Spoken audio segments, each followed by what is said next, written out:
Il était une fois dans un petit village des bords de Loire, à la lisière de la Bretagne. Une famille qui vivait heureuse. Il y avait le père qui était forgeron. Cet homme, il avait 3 filles.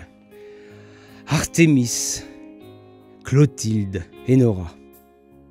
Sa femme était Tisrane, mais elle l'avait quitté bien trop tôt, en donnant naissance à la dernière.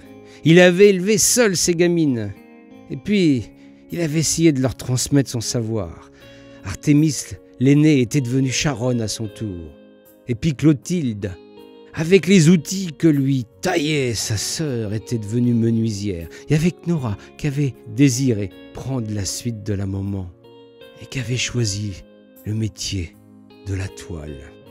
Les 3 filles se retrouvèrent seules, parce qu'on mourait tôt à l'époque, que le père, il avait été ben usé à travailler comme un démon pour nourrir ses gamines. Et puis elle s'était installée à la sortie du village, dans la maison, et elles travaillaient, elles avaient tellement bonne réputation que tout le monde venait chercher quelque chose qu'elles faisaient, leur donner de l'ouvrage. Artémis faisait les plus beaux outils avec des fils merveilleux. Jamais il ne s'usait. Clotilde, elle faisait des choses extraordinaires, des coffres, des mets, même parfois des bateaux. Et Nora, elle vous faisait avec du lin et du chanvre, des vêtements extraordinaires, doux, beaux, merveilleux. Elles vivaient tranquilles, elles ne voulaient point entendre parler d'hommes. Elles avaient consacré leur vie à leur métier. C'est un jour de pleine lune qu'un personnage inquiétant entra dans la maison. Cet homme-là, il avait une face blême. Il était grand comme un jour sans pain. Il était maigre. Il avait les yeux rouges. Pas curieux, cet homme-là. Mais il avait dans la main une grosse bourse. Vous voyez bien qu'elle était pleine. Puis, il la faisait sauter dans sa main. Il leur dit « Mesdemoiselles, j'ai une commande à vous faire. Regardez un peu tout cet argent dont je dispose. Je voudrais, avant la fin de la prochaine lune, vous m'ayez construit un grand bateau, un bateau de passeurs, que vous allez me construire dans le bois du Mancelier. Je voudrais qu'il soit équipé de tout ce qu'il faut pour la navigation, que ça soit fait en fer par votre charonne. Puis je voudrais des cordages fins faits de chanvre et une toile en lin, mais je la veux noire. Et puis la demoiselle, elle doit s'appeler Artémise. Je voudrais qu'elle me fasse une faux avec le tranchant à l'envers.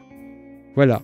Si vous me faites ça l'espace d'un mois, l'espace d'une lune, vous serez grandement payé. Les gamines, elles avaient regardé la bourse, puis elles se sentaient capables.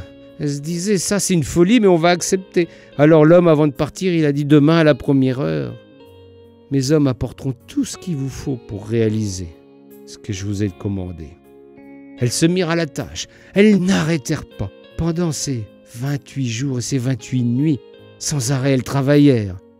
Et au matin du 29e, le bateau était fait, l'armement était fait aussi.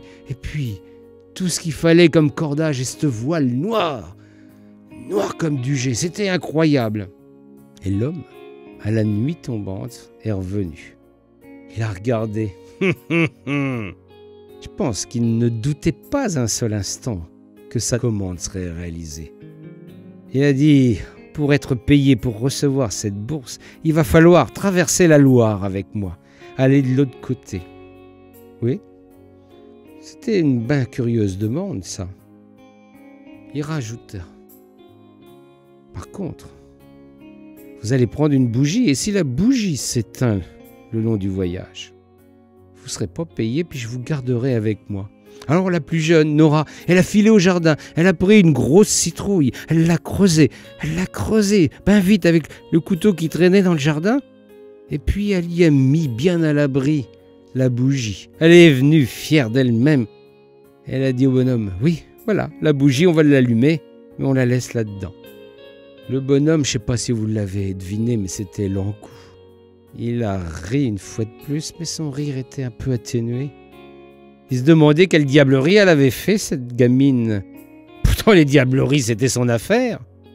Ils sont montés sur le bateau et la traversée, vous devinez, elle est devenue épouvantable. Il y a eu du vent, il y a eu des vagues, il y a eu de la tempête. Il y avait un temps à pas mettre 3 gamines dehors, ni même le diable.